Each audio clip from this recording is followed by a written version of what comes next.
Tere sõbrad, alustame järjekordselt uue episoodiga Elu palli taga. Tänane saatekülaline jalgpalliskenes on tuntud mees, praegusel hetkel tegutseb ta ka erinevatel rinnetel, nii et saame täna sellest kõvasti arutada, aga tema teekond jalgpallini on olnud natuke teistsugune, kui me tavapäraselt oleme harjunud. Tere tulemast saatesse, Rima Hunt. Tervist. 2013 aasta ütlesid sa sellise lause, andsid ühe intervjuu ja tuli välja seal, et ütlesid, et hiline küpseja ma kindlasti ei ole. Miks sa niimoodi ütlesid? Väga hea, mis aasta praegu on? 2026. No vot, nii hea mälu mul ka nüüd ei ole. Et kõikide nende intervjuude seast just mäletan, mida olen välja öelnud ja mis tagamõttega. Aga analüüsime seda. Päris keeruline, jah? Küll me jõuame selleni. Kõrvalt vaadates tegelikult sinu teekond on ju olnud natuke teistsugune kui paljudel teistel jalgpalluritel. 25-aastaselt läksid esiliigasse, 26 premium-liigasse, 27 võitsid Eesti meistritiitli, olid premium-liiga parim mängija, suurim väravakütt minu arust, kui ma ei eksi, ja koondislane ka. Nii et... ei, selles lühikeses ülevaates ja intros võib päris kindlasti öelda, et suht hiline küpse, aga võib-olla, millele ma oma mõttes võisin viidata, oli see, et küsimus ei olnud küpsemises, et ma ju tegelikult ei mänginud. Et ma lihtsalt võtsin kätte ja alustasin uuesti. Ehk siis seda võib tõlgendada nagu nii ja naapidi, et pigem oli asi kättevõtmises. Milline sinu see teekond üldse oli algusest peale? Sul olid need pausid ka sees, nende juurde jõuame ka, aga milline sinu see teekond üldse oli ja kuidas sul üldse jalgpallini alguses jõudsid? Jalgpalli juurde ma jõudsin väga lihtsal viisil, hästi proosaline story, 3. klass, Haapsalu kehalise kasvatuse õpetaja, endine suusahüppaja Aavo Toomingas astus meie klassiruumi sisse 3. klassi hooaja alguses, sügisel, septembris tõenäoliselt ja kutsus jalgpallitrenni. Täiesti ilma igasuguse emotsioonita. Okei, lähme proovime siis, et toona aeg oli teine, minu meelest see trennide loogika oli teine, et mingid ootusi polnud klassikaalastega, otsustasime, et lähme ja jäin pidama. Kas enne seda, ikkagi tänaval või kuskil ikka võtti tagusid sõpradega ja selles mõttes pallis olid ju varem näinud? Tõenäoliselt olin palli näinud ja palli puutunud, aga mitte võib-olla niivõrd palju jalkat tagudes, aga seal oli meil igast muud mängud 4 ruutu ja ma ei mäleta, kuidas need nimedki kõlavad. Aga toona ei olnud ju meil spordiinfrat üldse, et nii palju kui mängitud sai, siis sai kuskil puude vahel värav ette kujutatud ja siis seal mulla hunnikute vahel toksitud, et oli natukene teistmoodi. Ma olin ju Haapsalust pärit, et seal staadiongi toona oli suhteliselt primitiivne. 3. klassis läksid, oli seal mingid teisi mänge ka, või spordialase, mis sa noorena tegid? Haapsalus on väga kultuslik ja kuulus vehklemine. Käisid ikka läbi? Ka sealt sai läbi käidud pigem lihtsalt proovimas. Okay. Et selles suhtes, kuna ma juba näpu jalgpallile andsin, siis ma kindlasti ei plaaninud hakata teist spordiala sama tugevalt kõrvale tegema, aga proovimise mõttes kindlasti. Ja mis oli veel meil Haapsalus tugev või populaarne, oli korvpall. Et ütleme, et need olid sellised 3 peamist ja eks selle vahel ka natukene ära jaotati, et üks sõpruskond käis korvpallis, üks sõpruskond käis jalgpallis ja siis osad olid vehklejad. Kas sealt edasi minnes kaua sul see jalgpalli huvi selles mõttes oli, käisid niimoodi 3. kuni gümnaasiumi välja, kui see paus tuli, või oli sul mingid pausid seal sees ka? Ei, ma olin ikkagi selles mõttes väga kohustundlik ja tubli käia, et mulle jalgpall meeldis, ma ei puudunud üheski trennist ilma väga mõjuva põhjuseta, et ükskõik kui raske oli mingisugune koolipäev, kuskil mingi tegevus, kuskilt tulnuna, et siis trennis ma olin alati kohal. Aga sulle endale isiklikult selles mõttes, et kas sa nägid juba seal nii-öelda noorena, et kuule, ma tahaks nagu selleks profijalgpalluriks saada või olid sul sellised iidolid ja asjad ka või see oli lihtsalt nii-öelda trenni? Ei, see oli trenn absoluutselt. Jällegi lähme ajas tagasi. interneti polnud, sotsiaalmeediat polnud, telefonegi, et käisime, koputasime üksteisele ukse peale, et absoluutselt isegi ei mõelnud vähimagi nurga alt, et võiks olla profisportlane, mida üldse tähendab olla profisportlane. Küll aga mäletan, et meil oli, see oli algkool, jällegi, mis tunnis see täpselt oli, tegime lugusid, persoonilugusid siis profisportlastest, ütleme olümpiasportlastest, kui täpsemad olla, et toona olid Veerpalu ja Mae olid sellised kuumad nimed juba. Ja siis sai küll mõeldud, kui me neid persoonilugusid tegema, kandsime klassi ees ette neid ja nii edasi, et issand, kui lahe oleks, et teed seda spordiala või teed midagi, mis sulle meeldib ja sa saad veel raha ka selle eest. Ja elatudki selle najal, et see võiks lahe olla. Et ma mäletan, et see mõte mul peast on läbi käinud, aga sinna ka see mõte toona jäi. Kõik lasteajast me teame, et kui me mängime noorena jalgpallis, me mängime erinevaid positsioone ja nii edasi. Millal sinu see spetsialiseerumine tuli, et kuule, sa oled kiire poiss, paneme ründesse või kuidas see välja nägi sinu puhul? Väga aus küsimus. Jah, ega ma ju algupäraselt täitsa tipus ei mänginud, aga pigem olen olnud alati ründava suunitlusega. Äärel, keskel, kas siis äärel või siis ikkagi niimoodi ründe poole, et nagu ääremängija või ründaja, jah. Pigem olin ikkagi keskpooliku poiss alguses. Aga jah, kõiki positsioone ma läbi ei ole käinud, et kaitses mind ei pandud ja väravas sammugi mitte. Aga millal mäletad seda, millal et nagu sa ise said aru, et kuule, ma võiksin ikkagi ainult nagu tipus mängida? Ega mina seda ei mõelnudki. Aga millal see teadmine tuli siis vähemalt kellegi teise poolt? Selles mõttes, et see kujunes loomulikult välja. Kui me nüüd hüppame jälle ajas pikalt edasi, kui ma sai otsus vastu võetud, et proovime siis uuesti.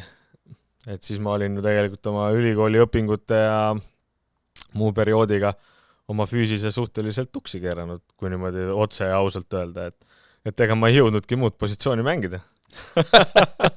Et ma olin sunnitud ründes mängima. Aga kui me sinna hüppame nende pauside juurde ka, siis sul oli üks oli gümnaasiumis see paus jalgpallist, kas see oli 2 aastat või 1,5 aastat, kaua see eemal seal olid? No ja 10-11 klass ma läksin Tallinnasse kooli. Ja mis millest see tulenes siis? Tead, sa oled 9. õpetaja, lähed gümnaasiumisse, sul on uus kool, uued asjad, tegelikult võime siin mõelda igasugused storysid, oleks võinud olla nii palju mees astuda siia kuskile kellegi ukse taha, et kuulge, et ma nüüd olen Tallinnas, et tahaks trenni tulla. Aga ma usun, et tegelikult süsteem ise oleks pidanud need korrektuurid suutma minu eest teha. Et ma arvan vähemalt nii, tänapäeval see nii kindlasti oleks, et kui keegi kuskil liigub, siis öeldakse, et kuule, et see poiss on seal, tal oleks trenni vaja või vahetame klubi või võtke enda juurde või nii edasi. Et toona me olime ju, kas me sellel ajal enam olime Flora sõsarklubi, et tegelikult ma olen ju Flora KTM. Täna saaks veel peale minna. Täna saaks veel peale minna, kui oleks vaja KTM-i reeglite järgida, et jah, pigem nagu sealt võib-olla siis see samm ei tegemata ja endale nii palju uut huvitavat võib-olla siin millega hakkama saada, et siis kohe ei mõelnud selle peale ja siis oli juba mingi aeg mööda läinud ja ja nii see asi läheb. Aga kuidas see uuesti see paus tekkis siis, et sul tuli see 1,5-aastane paus, siis sa leidsid mingi asja, kus sa ikka katsid ma läksin Haapsast tagasi. Okei. Sest ma tundsin ennast Tallinnas ikkagi piisavalt üksikuna. Ja siis läksid Haapsalust tagasi. Mõtlesin, et niikuinii lähen ülikooli ja et ma lähen siis veedan veel 1 aasta sõpradega. Ja siis seal ma uuesti mängisin. Ja siis ma läksin Tartus ülikooli, siis ma jälle ei mänginud. Okei. Ühesõnaga, sa läksid ja pikk see paus oli seal Tartus siis? See oli 2 aastat. 2 aastat. No ütleme 2 aastat oli selline paus, kus ma tõesti mitte midagi teinud. Okei. Ja, siis oli see ülikooli elu ja ma ju läksin keemiat õppima, nii et see oli piisavalt põnev. Hüppame sinna ka see keemia asi, kus see huvi tuli? Või kuidas see sinna jõudsid? See tuli väga lihtsalt. Ma läksin Tartu ülikooli sisse astuma. Läksin, vaatasin niimoodi näppuga siin järge, mis asi olla võiks. Mõtlesin, et reaalainetes ma olen tugev, vaatasin keemialaud on siin kõrval, läksin sinna, andsin paberit, vaata mulle otsa, parandan. Päris nii lihtne see ka ei olnud. Tegelikult ma helistasin sõbrale, kes ütles, ta läks keemiat õppima. Siis ma vaatasin keemia, sain siin kõrval, mõtlesin, lähen proovin, andsin paberit, vaadati paberitele otsa, öeldi, sa oled sees. Siis ma küsisin, kas ma olen tõesti sees? Jah, mõtlesin, väga hea. Ja sellega lõppesid minu edasised katsed kuskile sisse astuda ja sinna ma jäin. Aga kas kooli ajal siis pigem olid nagu hea õpilane? Ma olin pigem väga õpilane. Mis mäletad ka, mis 12. klassi lõputunnistuses, missugune see välja nägi? Ei mäleta, ega ma selles mõttes ei pidanud vaeva nägema kodus, et ma ei mäleta, et ma oleks kodus õppinud, isegi eksamiteks mitte. Tuli loomulikult. Mitte, et need tulemused kõik oleksid olnud mingisugused hüperhead, aga arvestades palju effortit sisse panid, siis ma arvan väga head. Sa põhimõtteliselt siis keskkooli lõpus mängisid, 1,5 aastat oli sul paus, tulid tagasi, mängisid aasta ja siis tuli uus paus 2 aastat. Yeah. Ühesõnaga me räägime siis kokku 3-4,5 aasta peale mängisid ainult 1 aasta jalgpalli. Põhimõtteliselt küll, jah. Ja mis siis sai, kuidas see ikkagi see tagasi tulek sinna? Läksin sõjaväkke. Nii? Vaat, kus sõjavägi võib muuta elu. Meest. Just. Lähed poisikesena, tuled mehena. No nii. Niimoodi üle utreerida natukene, aga ei, ma läksin sinna ja ega ma olin ikkagi oma füüsise suhte ära küpsetanud, olgem ausad. Et ma seal sain aru, kui kehv mu füüsis oli. Et ma ikkagi olen alati olnud päris tugeva füüsisega. Et ma ikkagi sõjaväe algusaegadel NATO testidesse ei säranud väga, siis ma sattusin ka kõige nõrgemasse gruppi. Okay. Seal moodustati tugevuste järgi grupid, sattusin kõige nõrgemasse gruppi, aga 3 kuuga ma olin juba, tegin kõik maksimumi peale ja siis meie selle kõige nõrgema grupiga võitsime kõik ära. Seal meil olid läbi SPK ehk siis selle sõduri baaskursuse olid meil seal erinevad ülesanded, harjutused, võistlused. Et me võitsime kõik ära ja siis ja nii ta hakkas minema. Ja siis me juba läksime sõjaväes, me käisime võistlustel ka vutti mängimas. Sõjaväe sise jalgpallimeistrivõistlused. Siis me lükkasime, võitsime need ära ja siis tuli üks kolonel, täpselt nime jään kohe võlgu, kes ütles, et kuula, äkki tuud mängima. Mõtlesin, et võib mängida küll. Ja ma alguses ju, ega ma jõudsin joosta ühte rütmini, distantsi jõudsin joosta, aga jalgpallifüüsi mul ju ikkagi ei olnud, et kui ma ühe spurdi tegin, siis ma olin ju audis, hing oli kinni 50 minutit. Siis ma ju alguses mängisin niimoodi, et mul anti pikk pall, jooksin ära, lõin värava. Olin keskväljakul käed põlvede peal 5-10 minutit, tõssin käe püsti, ütlesin, ma on valmis, pandi pikk pall, jooksin ära, lõin jälle värava, et ma alguses mängisin niimoodi. Hea jalgpall. Aga sellega seoses sütsid, et pandi sinna nõrgemasse gruppi, see tundub lihtsalt tüübilt selline, et need sellised asjad, kui juhtuvad, aktiveerivad. Muidugi motiveerivad, aktiveerivad.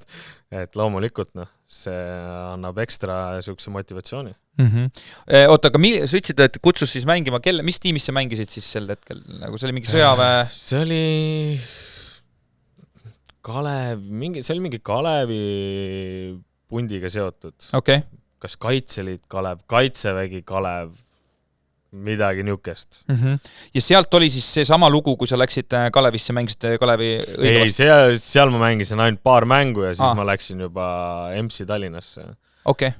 Kus mul siis tuttavad korjasid üles. Sellest sa oled rääkinud jah, et seal Toomas vist mees oli, kes su üles korjas? Jaa.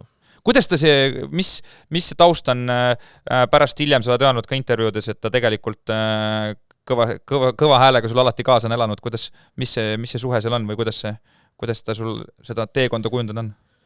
No, eks põhimõtteliselt ikkagi mingil hetkel sai temaga koos otsustatud või tähendab, tema oligi see, kes viskas nagu selle mõtte õhku, et kuule äkki mängiks suurt vutti ka veel.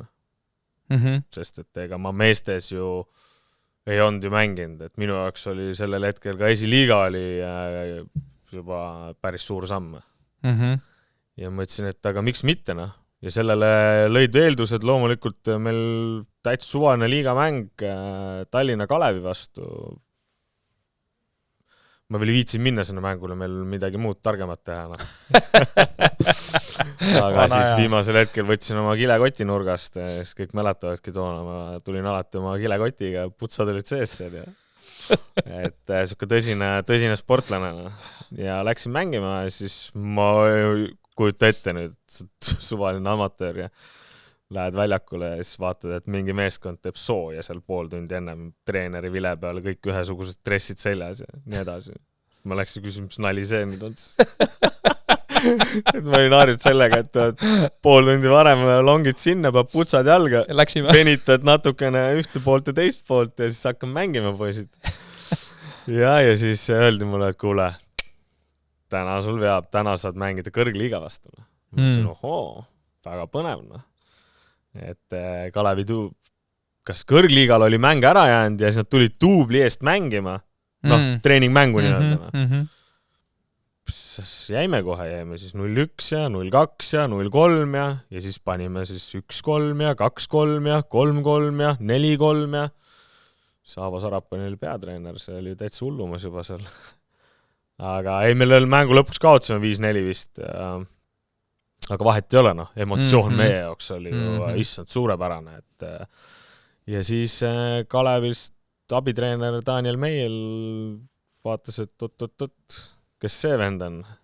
Ja siis ta hakkas mulle peale käima, et kuule, tule nüüd sinna meile mängima. Ta tuli kohe seal või see oli nagu natuke hiljem? See oli ikkagi mitte kohe seal väljakul, noh. Ja ega ma kohe läinud, mul oli ülikooli veel teha ja siis nad kukkusid välja kõrgliigast. Ja siis mul sai just ülikooli 1 aasta tehtud, hakkasin teist tegema ja siis ma mõtlesin, et no, kurat, lähme proovime. Jätsid ikkagi siukse aastase pausi sinna sisse siis põhimõtteliselt? Oli nii pikk või? Ja umbes niimoodi, jah. Ja siis ülejäänud on juba ajalugu. Nagu, ja kui suures ma selle esiliigas lõin, et ma ei tea, 35, 45 või palju neid väravaid löödud sai.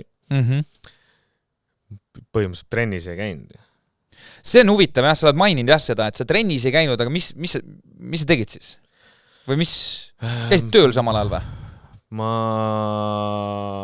Mul hakkas esimene laps sündima. Ja siis me läksime Haapsalusse elama. Ma käisin trennis niimoodi, et kas jaanuar, veebruar, märts või veebruar, märts, aprill, sest mais ma olin juba kordusõppustel, sõjaväe kordusõppustel, 3 nädalat. Ja mäletage, ma tulin kordusõppustelt otse mängule. Lõin mingi 5 ja läksime Haapsalusse tagasi. Mingi 5.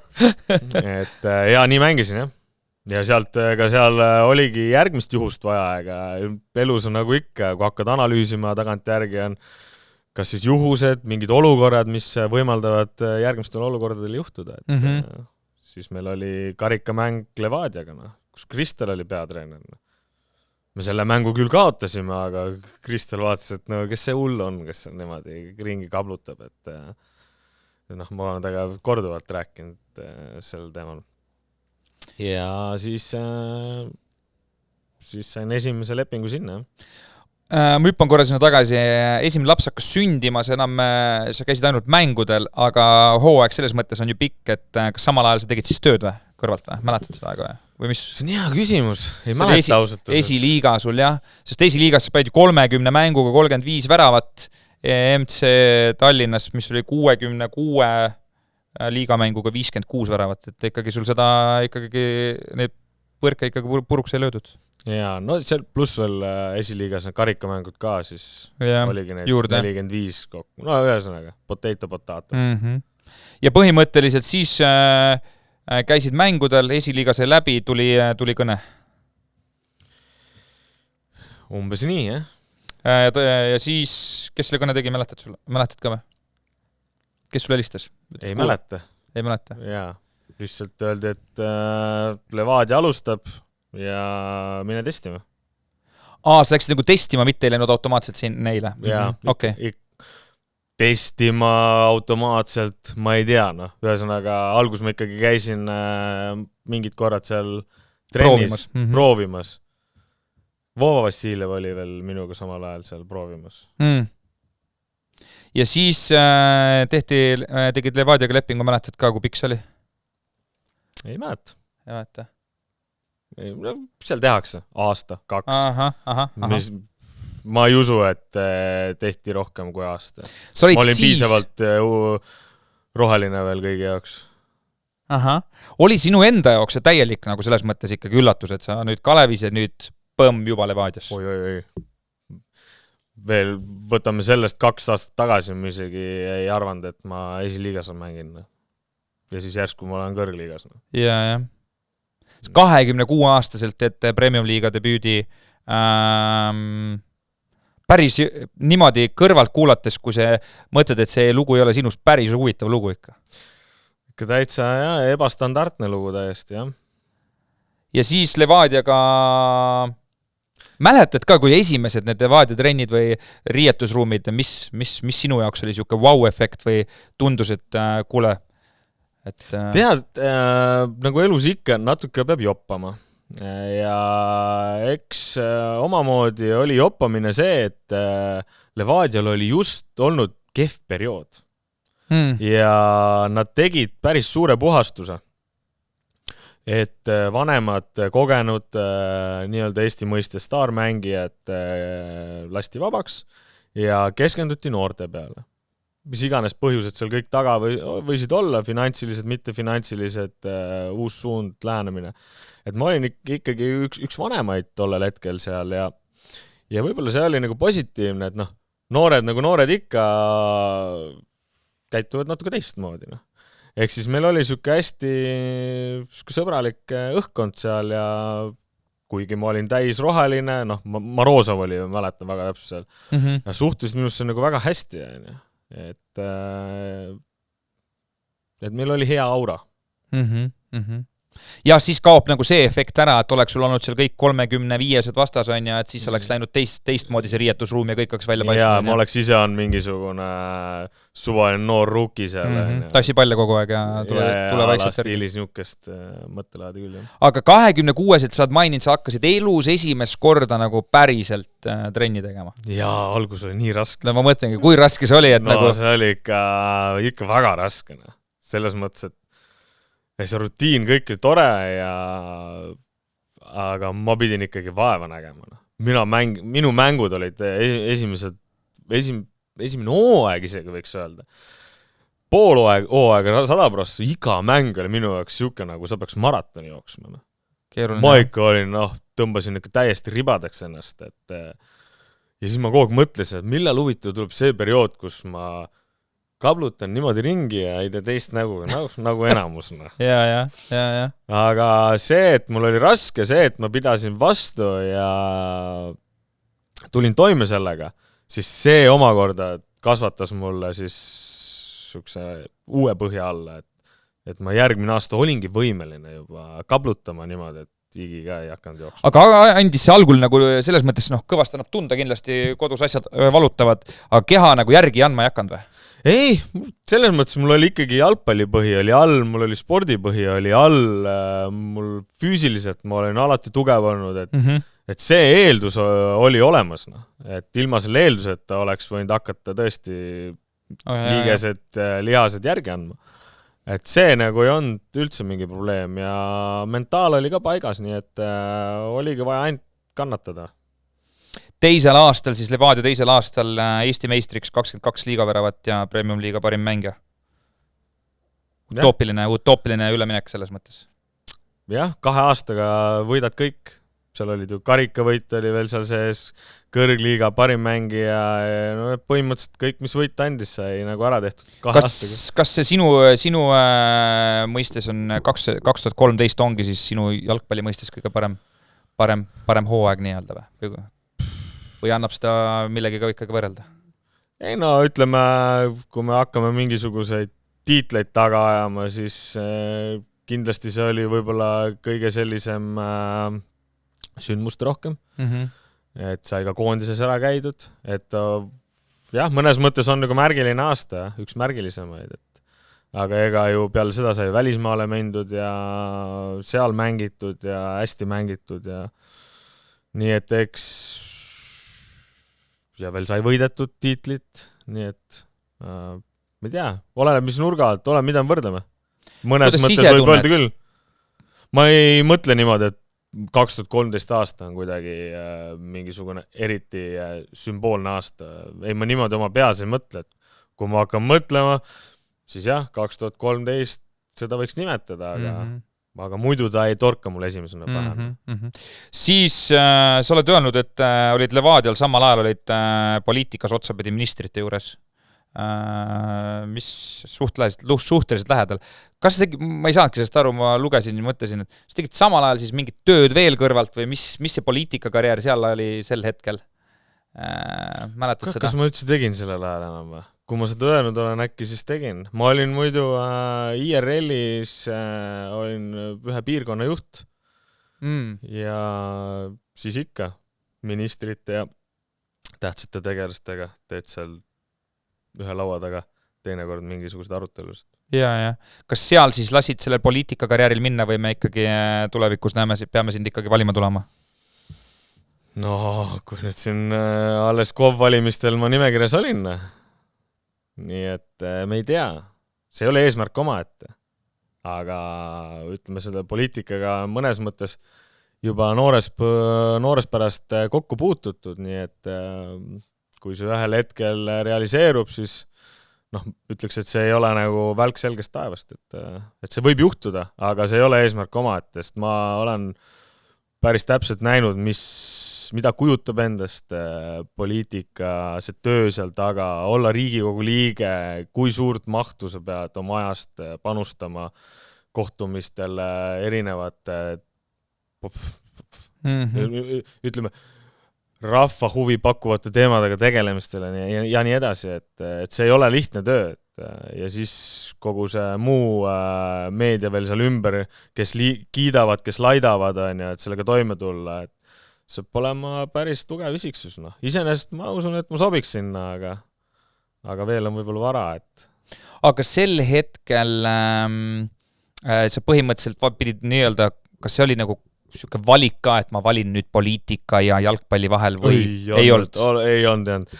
Päris selge oli see, et ma nägin, mis moodi need asjad seal käivad, et ma sain aru, et see ei ole sellisel kujul kindlasti minu jaoks. Okei.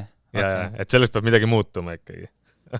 Siis hüppame sinna koondisesse ka korra 2011 mängid esiliigas, 2013 oled Eesti koondises. Me oleme seda juba arvutanud, aga tegelikult, et praegu mõeldes ikka päris absurdne on see teekond ikkagi olnud. No on küll, ütleme, ajastu raami silmas pidades kindlasti väga ebatavaline, natukene võib-olla absurdimaiguline, aga samas täna vaatad, et pääsetakse oluliselt lihtsamalt sinna koondisesse lihtsalt klausliga, et pole kedagi võtta. Toona oli ikkagi konkurents igale positsioonile hoopis teine, et jällegi ära võtmata nendelt midagi, kes sinna võib-olla nii lihtsalt pääsend on, et ka selleks tuleb olla mees omal kohal.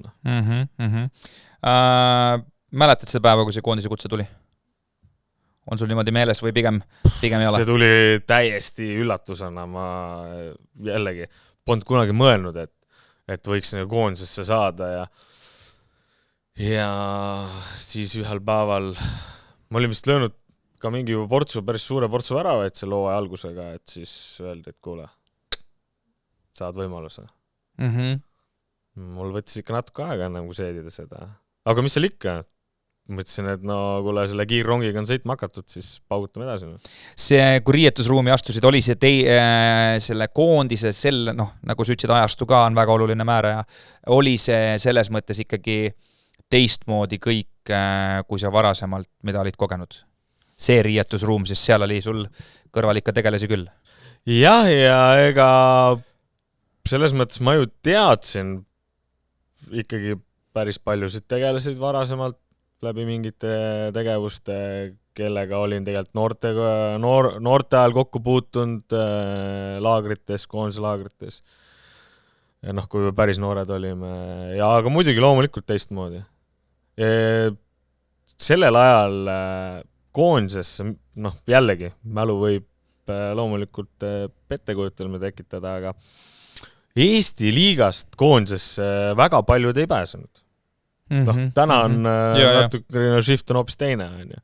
Et siis Eesti liigast koondisse pääseda pidi olema ikkagi midagi väga erilist juhtunud, et see erinevus nagu tänapäevaga on selgelt välja joonistunud. Nagu. Et täna siin on koondises pigem on suur osakaal meil nagu Eesti mängijatest, et loomulikult ka liiga on edasi arenenud et siin on faktoreid on palju ja jällegi või tahaks võrdusmärke või võrdlema hakata erinevate ajastute olukordi, nagu, et see on natuke meelevaldne. Jep. 7 mängu, 1 värav. Kuidas ise tunned, kas see koondise karjäär jäi sinu jaoks natuke lühikeseks või pigem mitte? Ütleme, mängudel sai ju rohkem käidud, et väljakule nagu ei pääsetud, mis iganes põhjused seal võisid olla, olid adekvaatsed, mitteadekvaatsed, sellele me vastuseid ei otsi, aga ütleme, mingisugune halb maik seal nagu juures nagu on, et kui sa oled Eesti kõrgliigas löönud paari kuuga algusest 11 väravat, sa oled top väravakütt, sa oled meeskonnaga selgelt liiga liidrid, sa oled saanud just selle mingisuguse auhinna, parim mängi auhinna veel selle perioodi peale ja siis öeldakse, et me võtame hoopis kellegi teise sinna koondisesse, kuna ma ei tea, sa oled äkki liiga vana või et siuksed olukordi hakkad mõtlema, siis tundub nagu kummaline, et mille pealt veits otsitud vabandused et ongi, et pannakse alati need kriteeriumid paika selle järgi, mis sobivad antud hetkel kõige paremini. Et selliseid olukordi nagu oli ja ka nagu mängudele, et kui sa oled kuskil põhimängija, sa oled vormis ja sa lööd ja siis kutsutakse koondisesse nii-öelda keegi teine, kes võib-olla ei mängi nii palju ja ei ole nii palju löönud ja siis ta pannakse nagu eelistatult nagu mängu, et siis need olukorrad tekitavad küsimusi, et mille põhjalt me neid otsuseid teeme. Et selles suhtes mulle tundub, et see ei ole korrelatsioonis, see 7 ja 1, aga jällegi on nagu on. Vähemalt on olemas nii selles lahtris number ja ka teises lahtris number, nii et check. Pärast 2 sellist sisulist profi jalgpalluri karjääri lähed välismaale Kasahstani. Jaa. Mis lugu sellega on, kuidas sa sinna lähed üldse? See on jällegi see sama lugu, et kas lähme hakkame üldse jalgpalli mängima, lähme proovime, jah, nüüd on kõik võidetud, kas lähme vaatame välismaale, jah, mismoodi seda teha? Ma ei tea. Et siis see on niisugune nagu hea näide natukene niisugusest, et kuidas tundmatute asjadega siis toime tulla või siis kuidas neid ellu viia. Et ongi, hakkad kõne kaupa, siis helistad ühele, küsid, kuidas sa läksid või et kuidas tehakse tavaliselt, mis need protsessid on. Jah, siis tuli, et peaks mingi video tegema, siis leidsime kellegi, kes teeb video, tegi päris hea video, siis hakkas kauplemine või pakkumine nii-öelda peale, et käisin Poola kõrgliigas. Kelle juures sa seal testimas käisid? Botbeskidze. Okay. Ja siis sinna taheti kohe lepingut pakkuda, et ei tahetud küll, jää küll kohe siia ja et ära hakkagi kuskil edasi minema. Aga kuna meil oli juba mingi programm oli paika pandud, siis ma ütlesin, et mul on vaja Tšehhis käia, siis mul on vaja Saksas veel käia. Et siis ma läheksin Tšehhi, Panik Ostrovasse, siis põhimõtteliselt sealt ei Kas samal ajal oli keegi eestlastest seal ka või? Juki. Oligi, jah? Ja Jukiga koos, jah.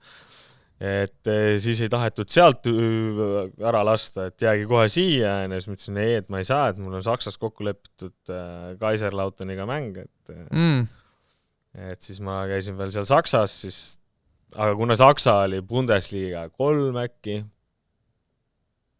jään vastuse võlgu, ei olnud 2, et siis see ei olnud selles suhtes kõige atraktiivsem, et siis ma lendasin koju ja otsustasin, et Tšehhi ma lähen siis. Ja läksin Tšehhi ja istusime maha uhkes restoranis, laua taga kõik, Nii. nagu heas maffiafilmis, ühtegi teist klienti polnud, oli ainult see oligarhist omanik oma pojaga. Ja võtsin lepingu, ma numbri inimene, võtsin lepingu kätte, vaatan, kohe numbrid üle, mis kokku lepitud olid, vaatan, kuulge, numbrid on õiged, aga viide on tagavale, see on ju bruto, mitte neto, et mis nali see on. Ja siis Toomas siis tõusis püsti, et sellega on jutt läbi. Need olid hämmingus. Oot, mis asja, aus eksimus, parandame ära, et ei, on juba siin mingi jama, siis on pärast veel mingid jamad, et päris aus. Ühesõnaga tõusin püsti, läksin minema. Aga Toomas aitas, Wilson aitas siis sel hetkel sind ka? Ja siis läksin minema, poole tunni pärast tuli kõne, et Kasahhi. See on okei, et tingimused olid kõik kordades paremad, miks mitte, vaja Türki lennata ja siis testima. Ja nädalaks ajaks oli vaja Türki minna ja mul oli laps siis, oli 2-aastane, ta sündis siis, kui ma esimese lepingu kirjutasin, Levadisse läksin. Ja ma polnud kordagi põhimõtteliselt temast nii kaua eemal olnud. Et siis see oli niisugune otsus, et nädalaks Türki testima, ütlesin, tuleb minna siis. Nädal ära, see oli täiskonveier. Ma räägin selles mõttes, see oli nii põnev kogemus. Kogu Türgi, kõik need kogu Kasahhi ettevalmis, kõik olid Türgis meil alati, iga aasta. Ja see oli hästi põnev. 5 tärni hotellid Antaalias, seal Kemeris, kõik, mis seal piirkonnad on seal lõunas. Ja on full sportlasid, jalgpallurid, täis meka nagu. Et sul on antud kohe korrus ühele klubile stiilis on ja kõik toad järjest ja käib konveier. Esmaspäeva hommikul trenn, esmaspäeva õhtul trenn, teisipäeva hommikul trenn, teisipäeva õhtul trenn, kolmapäeva hommikul trenn, kolmapäeva õhtul mäng. Pool satsi mängib ühe poole ja pool satsi teise poole. Kolmapäeva õhtul saadetakse 10 venda jalaga tagumikku, tšau bakkaana. Uued sisse. Ja uued tulid asemele, tõks. Ja neljapäeva hommikul trenn, õhtu trenn, laupäeva hommikul trenn, õhtul mäng, täpselt sama. Ja pühapäeva paus. Aga seal jäid pinnale? Kes juba nädala vastu pidas. See oli juba kõva sõnana.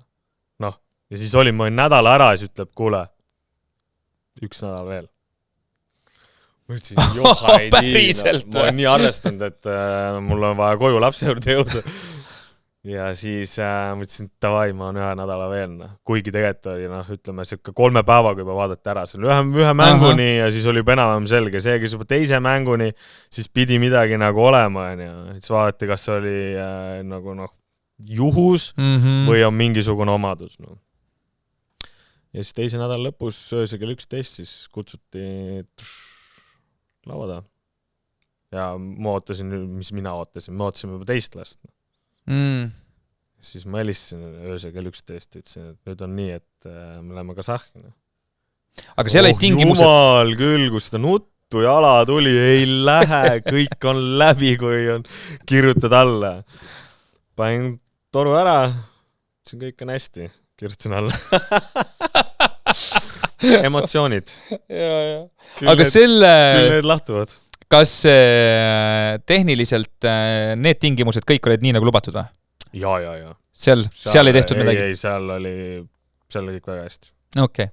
Kuidas siis, pärast kogu pere tuli sulle järgi sinna? Tuli nagu ei tulnud ka, selles mõttes, et abielus me ei olnud, sinna oli viisat vaja. Ehk siis, kus abielus ei ole, siis sa ei saa seda sama viisat, nii-öelda tööviisat, nagu meil oli. Et pere oli mul seal pool ajast turistikatega. Ma nüüd jään sulle vastuse võlgu, aga ütleme, viisa loogikast lähtuvalt 180 päeva aastas, aga seal oli järjest sai vist olla äkki mingi 100 päeva, 90 päeva. Siis said pidid pausi tegema, said olla veel 6 aega. Ühesõnaga mingi niuke loogika. Ma täpselt ei mäletan. Aga siis nad olid seal ja siis mäletan, pidin korra välja käima kuskil ja siis mõtlesime, kuhu me lähme. Siis lähme Kõrgõzstanis.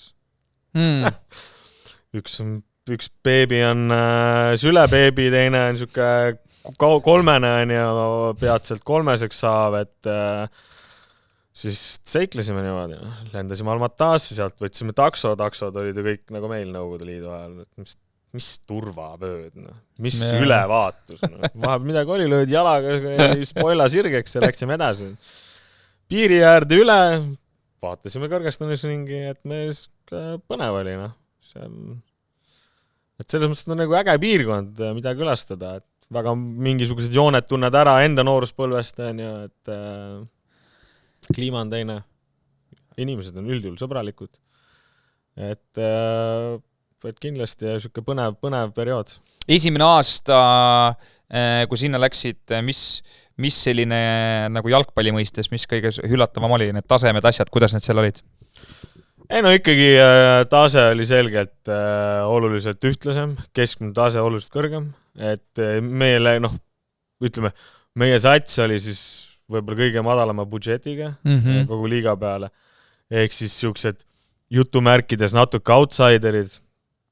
Meie jaoks oli iga mäng nagu mängiks Flora või Levadiaga, olles ise siis stiilis ala Kuressaare või kes iganes Tammeka on ja et iga kord lähed mängule, siis sul on tugev mäng. Aga meil jällegi sümbioos klappis, meil ei olnud igal positsioonil mingid eriti tuntud, mingid vanakooli staarid või mida iganes, et pigem jälle võrdlemisi noor,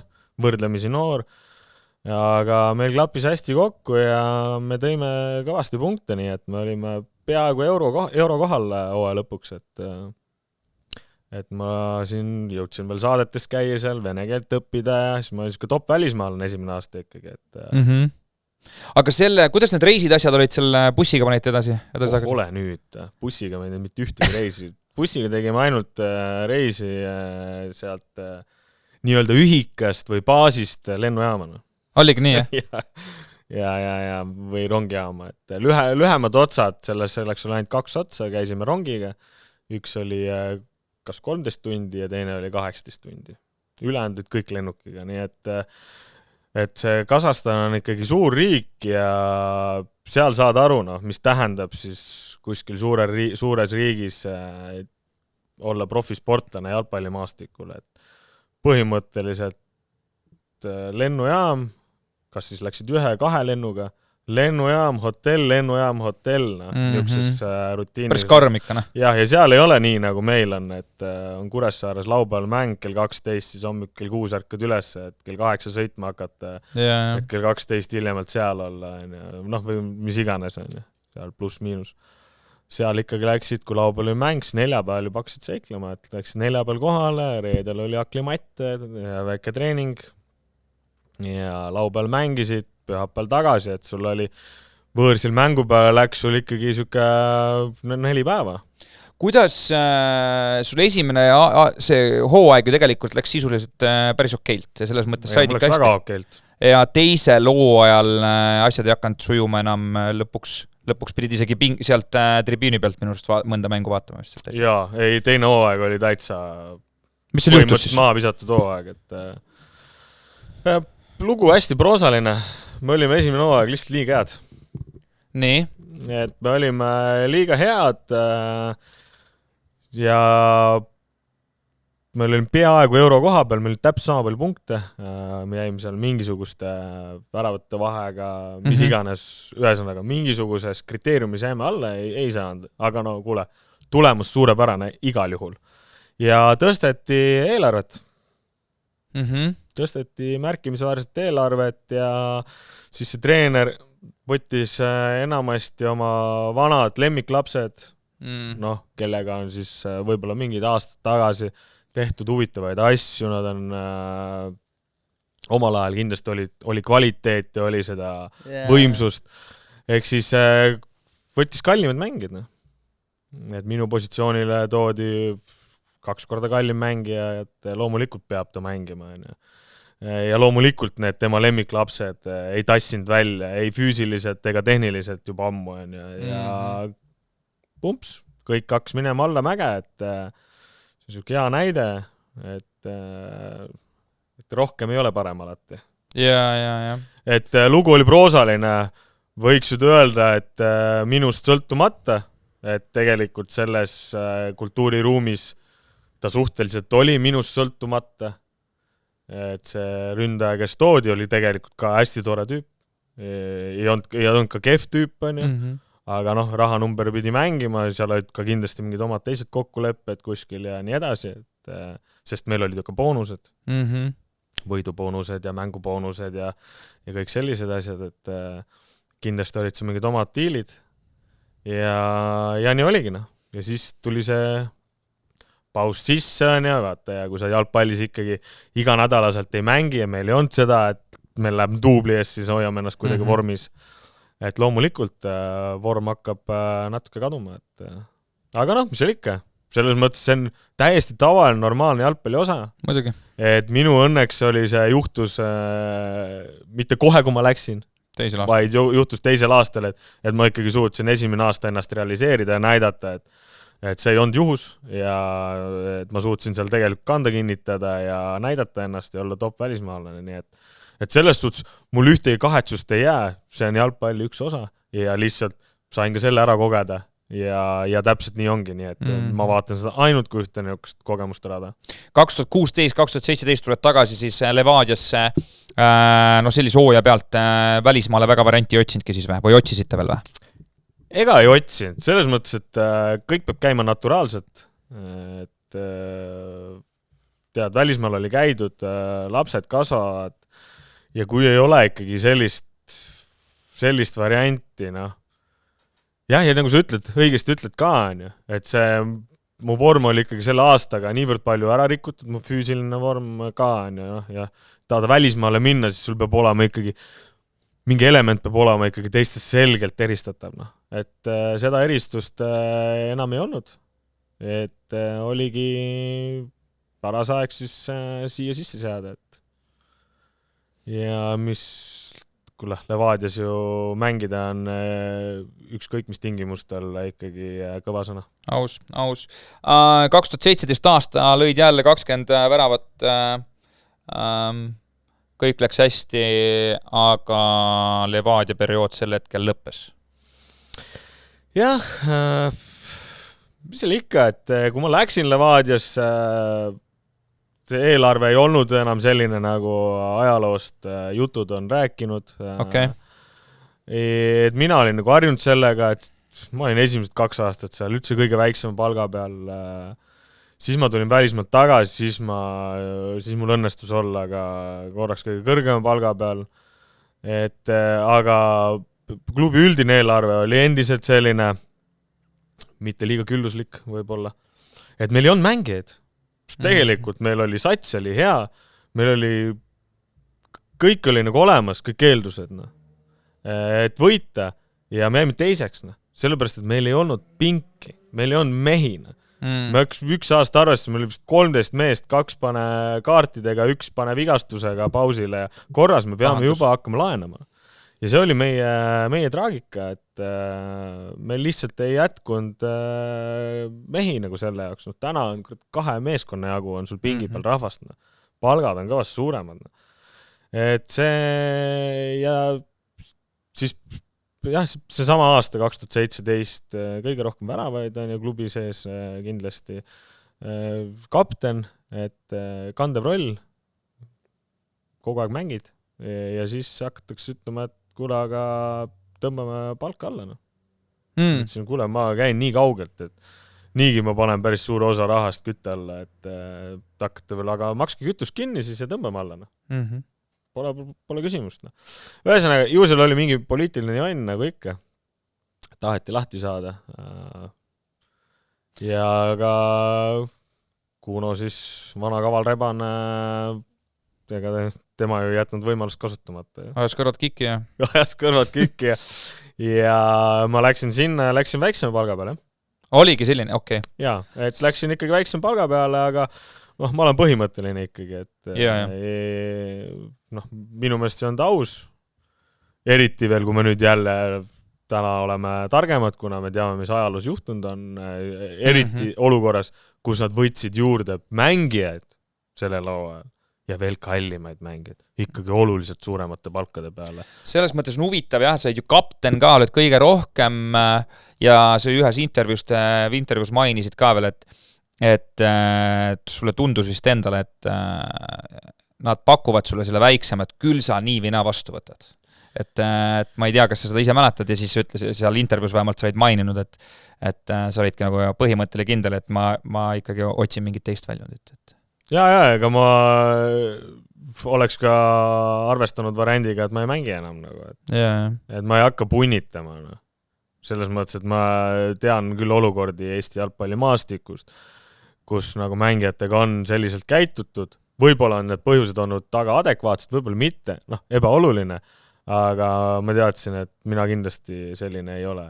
Et ma ei lase manipuleerida, mul on endal analüüsivõime ja kriitiline mõtlemine täiesti omal kohal, et kui ma saan aru, et ma tõesti ei ole selle vääriline, et siis ma ka ei aja seda taga, aga kui kõik näitajad, statistilised ja mittestatistilised näitavad, et kõik on hästi, siis tekitab küsimusi.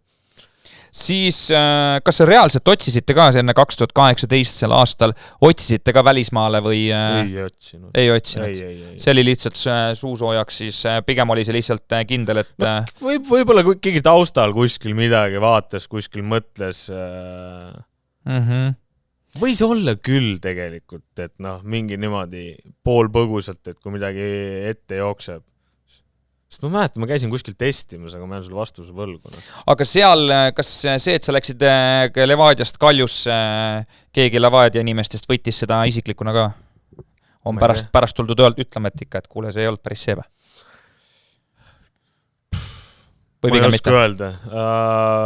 Jällegi ebaoluline, aga ma olen nagu rääkinud Levadaga, olen aastaid hiljem kokku jooksnud, et siis ta meil on kõik hästi oma vahel. Siis ta ütles, et mingisugused poliitilised teemad seal nagu olid, nagu läbi huumoriprisma. Mis kuule, see on ju kõik lasta olla, sa ju ise tead, mis selle tulemus oli, et minul ei ole ju siin midagi nagu häbeneda, et mina ju võitsin sellest. Täpselt. Läksid sinna selline hooaeg, siis Premium liigas ei kaotanud ühtegi mängu. Tulite Eesti meistriks. Jaa, et kui sa nüüd natukene sinna ukse tagant sisse piilud, siis mis on nagu siis kas märgiline, kas üldse midagi näitab või näita. Tegelikult see Kalju sats oli ju koos olnud sellisel kujul 3 aastat juba. Sama treener, sama tuumik, pluss miinus mingid mängijad seal, et Lilju ei olnud küll 3 aastat olnud, aga oli juba olnud ka äkki aasta, 1,5. Et ja 3. koht vist oli kõige parem, mis nad olid nagu saanud. Et 2 eelnevat hooaega olidki 3. minu arust. Ja siis ainuke muudatus, et keegi läks neil ära ja mina läksin asemele, et ja kõik muutus. Mis me siin analüüsida võime, et eks ma nende välkaritega ka rääkinud, millel nad ise on viidanud, oligi see, et meeskond sisekliima ei olnud nii hea. Et kui nüüd sina tulid, siis see meeskonna sisekliima muutus kardinaalselt. Et ja ma usun, et see oli üks väga oluline faktor meie selliseks triumfiks, et see on jällegi üks selline märgiline asi, mida sa oled saavutanud tiitel ilma ühe kaotus, et olgem ausad, eks ma iga hooaeg hakkan hooaja algusest juba tegelikult jälgima ka seda aspekti, et kes läheb, kui kaua ja kas on kaotusi või ei ole kaotusi, et sellel hooajal on juba kõik vähemalt korra kaotan, nii et rohkem ma seda aspekti jälgima ei pea. Eks loomulikult, mida ühtlasemaks liiga läheb, tegelikult seda keerulisemaks läheb ka selle asja saavutamine, kordamine. Ei, see oli hea aasta, jah. See oli väga hea aasta. Aga see oli see aasta, kus ma ka oma hüppeliigese ära lõhkusin ja tänaseni vaeva näen sellega, nii et eks seal on you win some, you lose some. Aga selles mõttes üldse see kõik on päris huvitav. Sa tegid 1+1 lepingu Nõmme Kaljuga. Ja tulete Eesti meistriks, oled nende mõistes ikkagi väga oluline mängija, siis lõpetad profikarjääri. Mis teil seal omavahel juhtus? Kus need suusad risti läksid? Täna meil ei ole ühtegi suuskaristi läinud või ristis enam, et ega seal ei olnud, see oli väga lihtne, et veel kord, see oli sama aasta, kus mul see hüppeliiges katki läks, et ma ei mänginud kõiki mänge. Ja siis, kui läks boonuste jagamiseks või preemiate jagamiseks, siis nemad tegid ühe valemi järgi, minu peas oli teine valem, et selles mõttes, jällegi, siin kellelgi näpuga näidata oleks võib-olla vale, on ju. Lihtsalt nemad nägid seda asja ühtepidi, mina nägin seda asja teistpidi ja me jäime sellest suhtes eriarvamustele, aga mis on kummaline on see, et tegelikult nendele sobis see variant, et mida nad võib-olla oleks oodanud, võib-olla mingit kompromissi. Et ei juhtunud seda nende poolt, ei tulnud seda kompromissi pakkumist ka minu poolt, sest mina jäin resoluutseks, et minu arvates peaks olema nii. Ja kui see nii ei ole, siis ma rohkem mängi. Nad võib-olla ei arvestanud selle võimalusega, et ma päriselt ka nii käitun. Et mäletan täpselt, Ereho velistas detsembris millalgi, et kuule, et kõik on siin, kus sa oled, ma ütlesin, ma olen kodus, et okei, homme kell 11, ma ütlesin, ma ei tule homme ka, et olge rahulikud. Ma ei tule üldse enam. Ja nii oligi ja siis uue aasta alguses ilusti sõbralikult läksin panin allkirjad alla, lõpetasime ära selle ja läksin oma teed.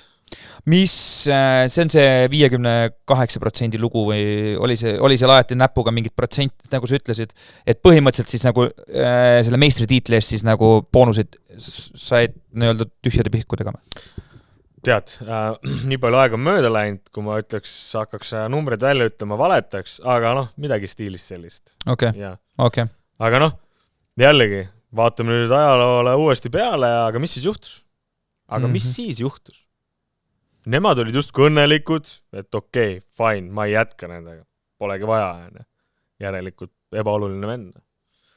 Panid sama satsiga edasi, said kõik mängud peks. Absoluutselt kõik mängud peks. Ja suvel juba hakkasid mängid ära minema. Ehk siis, ja nüüd siis mille nimel? Jah.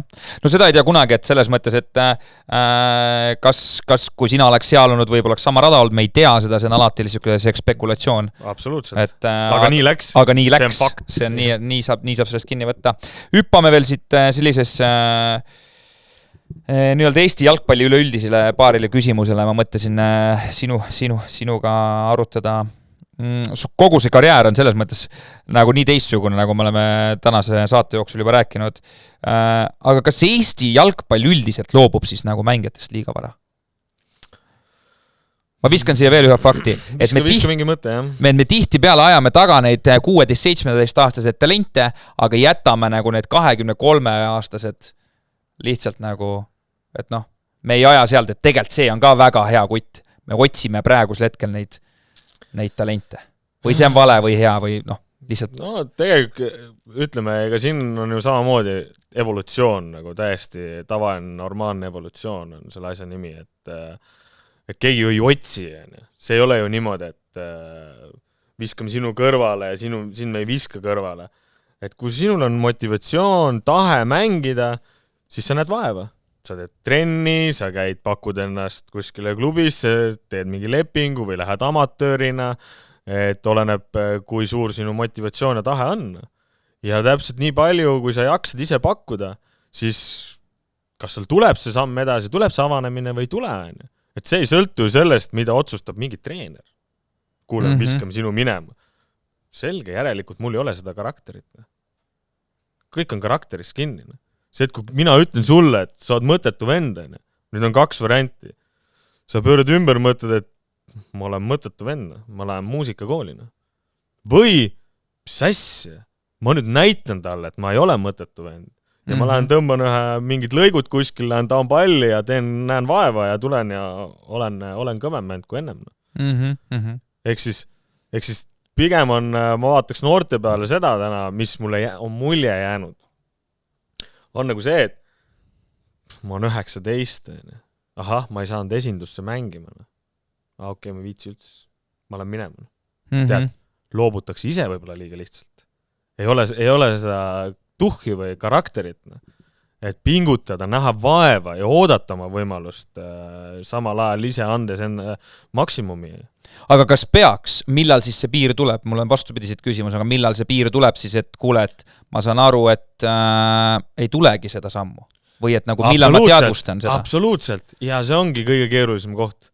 Ehk siis minu käest on teilt küsitud päris paljud mängijad, kui mina läksin välismaale ja tulin niimoodi ainult sirgjoones lineaarselt rammisin ülesse poolena. Et tuid küsima, et mis sa tegid ja kuidas sa said aru ja nii edasi, et ma ei tea, sa pead ise tunnetama seda. Kas minus on mingisugune element selline, mis võiks selgelt olla teistest parem? Et keegi naljalt minus seda paremini ei tee. Või ma olen nagu igas asjas hea, aga mitte suurepärane. Et ma olen siis nagu keskmik. Et nagu mitme inimesega arutanud ka, et selleks, et kuskil läbi lüüa, pole vahet. Eestis, välismaal, sul peab olema see mingisugune element. See element ei pea olema ainult mingisugune jube hea tehnika. Ma näen väljakut üli hästi. Mul on kiirus, mul on jõud. Ehk siis mingi element peab olema selline, et mis paistab teistest välja. Ja siis sa hakkad selle elemendi peale ehitama, et sa hakkad oma tugevust. Ja siis sul peab ka joppama, et sa satud treeneri alla, kes näeb su tugevust, kes oskab selle peale mängida. Ja nii lihtne see, mõneti nii lihtne see nagu ongi. Tihti tekib olukord, kus tegelikult sa oled jube hea ühes asjas. Aga treenerid, kas ei huvita, et ta ei saa aru, või tal on ükskõik. Ja ta ei mängi sinu selle tugevuse peale. Ja see tugevus jääb märkamata. Sellepärast, et treener ei soovi selliselt mängida. Ja, seal peab see õnnefaktor on ikkagi külles. 26-aastasel Rimol võtame nii, siis oli neid pause ikkagi vaja teha, et tulla sellest profi jalgpalluriks või oleks 18-aastane Rimo oleks jätkanud treeningutega, siis kuhu ta oleks välja pürginud? Jumal, igipõline hea küsimus, eks ole, millele vastust anda väga keeruline. Seda küsimust olen ma endalt vahel küsinud, seda küsimust on minult küsinud ka paljud teised. Ja sellele küsimusele vastata ei oska. Ma ei tea, võib-olla ei oleks midagi juhtunud. Et võib-olla neid pause mõneti oli vaja selleks, et minus saaks välja areneda võib-olla mingid teised tugevused ja siis õigel hetkel hakata vormima neid jalgpallilisteks. Ja võib-olla oleks tulnud mingi vigastus, mis oleks rikkunud ära soovimatu. Ja võib-olla oleks jõudnud palju kaugemale. Jah, need jäävad õhku, aga seda küsima ikkagi peab. Seda on hea spekuleerida lihtsalt. Hea filosoofiline arutelu küsimus. Hakkame kohe varsti otsi kokku tõmbama. Mis sa oled rääkinud selles, et Eesti jalgpallis me mängime jube palju mänge oma vahel, aga ma küsin nii, mis Eesti klubi jalgpalli kõige suurem probleem on tänasel päeval? Kõige suurem probleem? Ma nagu ei tooks välja kõige suuremat probleemina. Mida sa mõtled selle all kõige suurem probleem? Või mis, näiteks seal klubi jalgpalli puhul sa oled maininud, et võiks olla võib-olla 2 korda oma vahel läbi mängida või mida iganes mõnes intervjuus, aga üleüldiselt, mis meil on palju siukse pool nii-öelda kõik päris täisprofessionaalsed ei ole, et nagu nii-öelda on, aga samas on ka seal sellist vajakust, et tegelikult neid nüansse on päris palju, et suures pildis, mis meil siis, mitte kõige suurem probleem, aga mis meil kõige suurem väljakutse siis võib-olla on, et või kus saaks kõvasti juurde panna, mõtleme nii. Kõige suurem väljakutse on ikkagi ju meie rahvaarv, et kõik hakkab sealt peale. Puhas statistika, et meil on jämedalt võttes 1 miljon pluss elanikku. Ja kui me hakkame seda siin jagama ja lahutama ja kui me jõuame siis noorteni, jõuame siis, kes sporti teevad ja kes nendest jalgpalli mängivad, et see on küll Eestis üks populaarsemaid spordialasid, aga see number ei ole ju nii suur. Ehk siis siin ikkagi statistika tuleb ette, kas meie kuidagi seda klubi jalgpalli saaks arendada, parendada, kindlasti saaks, aga kas selleks on mingisugust sükst valemit, et mida me täna kindlalt teame ja lihtsalt me ei tee seda, ei ole. Eks see on natuke katse-eksitusmeetod.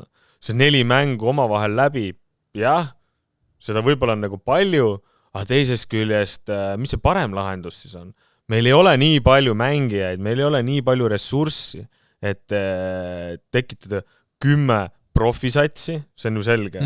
Täna me proovime siin läbi dotatsioonide, et oleks kõikidel satsidel mingisugune finantsiline võimekus olemas, palka maksta, et leiad ise juurde, saad veel juurde anda. Noh, me oleme tegelikult nii kaugelegi jõudnud. Yeah. Kunagi ei olnud seda ka, siis me olime veel eriti nagu huvitavas olukorras ja seda enam tuleks müts maha võtta tegelikult nende klubide eest toona, kes ei saanud neid dotatsioone, kes pidid ise leidma kõik vahendid.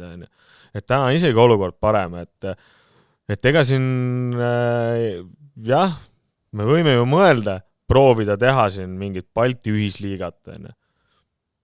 No kindlasti on seda analüüsitud, teadmata neid kriteeriume, neid analüüsipunkte, mis on seal plusspoole peal ja miinuspoole peal, noh, kindlasti seal on olemas need argumendid, miks seda tänaseks ellu pole viidud. Aga see on võib-olla üks lahendus, mis jällegi pakuks meile võimalust suuremat arvu tugevamaid mänge. Et ega konkurents on ju see, mis edasi viib ja tugevad mängud on ju kõige parem konkurentsi alus. Et Eestis meil paratamatult on neid nii-öelda tugevaid mänge vähe, kui me peame silmas vaadates siis ma ei tea, Flora, Levadia või siis Kalju on ju, noh, Paide, et on viimasel ajal ikkagi siin üritab olla medali konkurentsis, aga noh, Flora, Levadia selgelt Eesti 2 kõige tummisemad klubi, et paratamatult nad ei lähe kõikidele mängudele täpselt samasuguse kontsentratsiooniga peale, et see on paratamatu, on ju. Aga noh, kui me suudame nüüd seda aspekti siin juba muuta, et ka Flora ja Levadia jaoks on kõik mängud noh, nii-öelda siis vastavalt kas siis Flora või Levadia mängud, on ju. See juba võiks muuta midagi, et kuidas seda saavutada, noh. Ma arvan, et siin ega ainuke lahendus on vaadata seda nagu Baltimaad kui nagu mingit tervikut, et ega teised on, ma usun, et sarnases olukorras, noh. Nii et ainult läbi konkurents, kunstlikult lihtsalt tekitada siin neid profisportlasi ja öelda, et sina oled ka täna profisportlane, kuna selle koha peale rohkem kedagi teist võtta pole, siis see ei vii edasi. See ei vii edasi, jah. Selle võtame lõpetuseks viimase küsimuse ka. Sa oma igapäevaelus, sa oled selline tüüp, kes otsib seda võistlusmomenti. Kuidas sa täna igapäevaelus selle võistlusmomendi kätte saad? Võistlen ikkagi. Milles sa siis igapäevaselt võistled? Ikkagi jalgpallis, et midagi teha, eks sükst missioonitööd tuleb edasi teha. Praegu olen Voltas, et Sergei Bareiko on seal spordidirektor ja mina aasta kutsus noortele appi natukene sellist kogemust ja võib-olla siis eeskuju natukene. Et eelmine aasta meil olid ikkagi noored ja noh, ei olnud ühtegi siis kogenud kõrgliiga või siis sükse suure jalgpalli taustaga mängijad seal. Et oli raske hooaeg, aga selles mõttes jäime püsima, mis lõi jälle eeldused selleks, et see aasta meil on neid ka kogemustega mängeid rohkem, et natuke sükst missioonivärki, et oleme suutnud populaarsemaks Voltat teha, ja atraktiivsemaks, et nii mängijate kui ka pealtvaatajate osas. Et noh, selliselt üritad siis kaasa lüüa ja käin okit mängimas, suvel küll mitte, aga nüüd sügisel jälle käitsin Jari Litmaneniga okit mängimas, kes mind tegelikult ka okisse viis. Ja siis mõned rahvüritused teinekord teed kaasa, et aga noh, mitte lihtsalt niisama jooksmist, seda ma käin küll lihtsalt jooksmas, aga võistlustel lihtsalt jooksma minna ma veel ei ole viitsinud. Pigem on siuke mingisugune funktsionaalne jooksmine või siuke vähe teistsugusem, näiteks mudajooks või mingi ekstriimala või midagi niukest. Ma mõtlen seda, viimasena küsin ikkagi ühe küsimus veel. Kui sa lõpetasid karjääri, nagu sa oled ise öelnud, sa oled siuke arvud inimene, sul meeldib arve vaadata. Oli sul suur hirm selle ees ka, et mis edasi saab? Või sa olid juba tegelikult enda kuklas läbi mõelnud, mis edasi saab? Kuule ei olnud, et tegelikult hirmu, ütleme küll harjumast või ütleme, pidin harjuma pikalt. et mul ei ole nagu seda rutiini ja kohustust ja elada trennist trennini, mis teisest küljest jällegi tekitas selle küsimuse, et kuidas ma nüüd asendan selle. Et päris niimoodi päeva pealt ei saa ju tõmmata joont vahele, nüüd midagi ei tee, sest teha mulle meeldib. Aga õnneks siis mul on lapsepõlve sõber juba, kellega siis otsustasin, et hakkame neid ekstriimi evente kaasa tegema. 8 tundi ja 10 tundi ja 12 tundi ja siuksed seiklused, orienteerumised, erinevad alad, pidev mõtlemine, kaardi lugemine, et ja Võhandusada jõe peal paar aastat järjest koha ja ega see kõik seda laadseid asju sai nagu isuga tehtud ja see oli see võib-olla, mida ma olin ka ammu soovinud teha ja ootasingi natukene võib-olla, et kui ja olin endale ka öelnud, et kui profikarjäär läbi saab, et siis ma kindlasti ka teen ja ma panin ikka isuga, mingi 2-3 aastat ikka lõhkusime järjest neid kõik asju, et see oli siuke hea, võib-olla siuke üleminek. Noh, ja siis ma mängisin seda ranna kõrgliigat veel. Mul oli ikka korralik graafik oli peal, ma ikka väga tugev spordigraafik peal, siis ma tulin veel ranna kõrgliigas Eesti meistriks. Et ma mäletan üks nädalavahetus, laupäõhtul oli suur vutt, mäng, panin terve mängu, hüppasin mul oli Chevy buss, veel siuke äge, ehitasin niimoodi välja, et sain magada seal internetit telekat sees. Siis läksin panin Pärnusse, laupäeval tegin 2 rannakõrliga mängu ja siis hüppasin bussi peale, panin Elvasse ja pühapäeval tõmbasime 8 tundi ekstriimi otsa veel. Puudu ei jää. Ja esmaspäev ärkasid üles ja alustasid uue treenigraafikuga. Nii et. No vägev. Kuule, suured tänud, et sa saatesse tulid, tore vestlus, aitäh sulle. Meie tõmbame otsad kokku, nii et olge mõnusad ja varsti uued saated teie ees.